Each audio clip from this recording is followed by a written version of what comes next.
નમસ્કાર, આપ જોઈ રહ્યા છો TV9. હું છું જગદીશ. સમાચારની શરૂઆત કરીશું એક મહત્વપૂર્ણ સમાચાર વડોદરાથી. શિનોર તાલુકા પંચાયતમાં ભાજપમાં ભડકો થયો.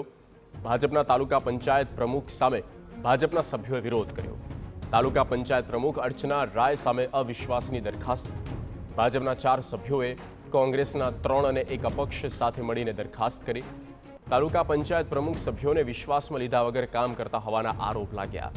ભાજપના 4 તાલુકા પંચાયત સભ્યોએ પાર્ટી વિરુદ્ધ બળવો કર્યો છે.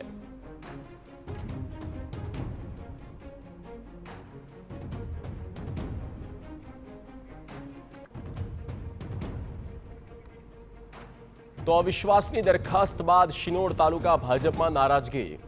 શિનોર તાલુકા પ્રમુખે MLA અક્ષય પટેલ પર નિશાન સાધ્યું. શિનોર તાલુકા ભાજપ પ્રમુખ CM પટેલની પ્રતિક્રિયા. કોંગ્રેસની આયાતી ઉમેદવારને લીધે આવી સ્થિતિનું નિર્માણ થયું છે. તાલુકા પંચાયતની ચૂંટણી પછી સતત આવી પરિસ્થિતિ છે. અમારા ધારાસભ્ય પણ કોંગ્રેસમાંથી આવેલા છે. તાલુકામાં ભાજપના કાર્યકરોના પણ 2 ગ્રુપ છે. જે મૂળ ભાજપના કાર્યકર છે તેમને અમે બદામ કહીએ છીએ. કોંગ્રેસમાંથી ભાજપમાં આવેલા કાર્યકરોને અમે મગફળી કહીએ છીએ. ભાજપ આવા તત્વોને નાશ કરીને જમશે તેવું કહેવામાં આવ્યું.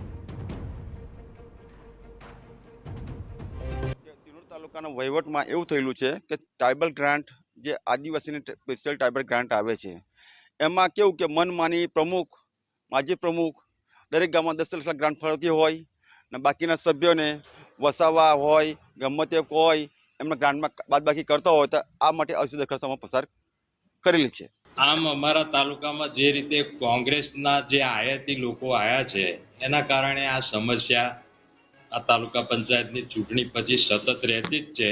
અમારા ધારાસભ્ય પણ કોંગ્રેસમાંથી આવેલા છે, એટલે 2 ગ્રુપ, એક કોંગ્રેસ વાળાનું અને ભાજપ વાળાનું, જે અસલ કાર્યકર્તા છે, જે અમે બદામ કહીએ છીએ એમને, અને જે આ મગફળી જે છે આયાતી, એની જે સમસ્યા છે એ સમસ્યાને ભારતીય જનતા પાર્ટી શિનોર તાલુકામાં સક્ષમ છે અને આવા તત્વો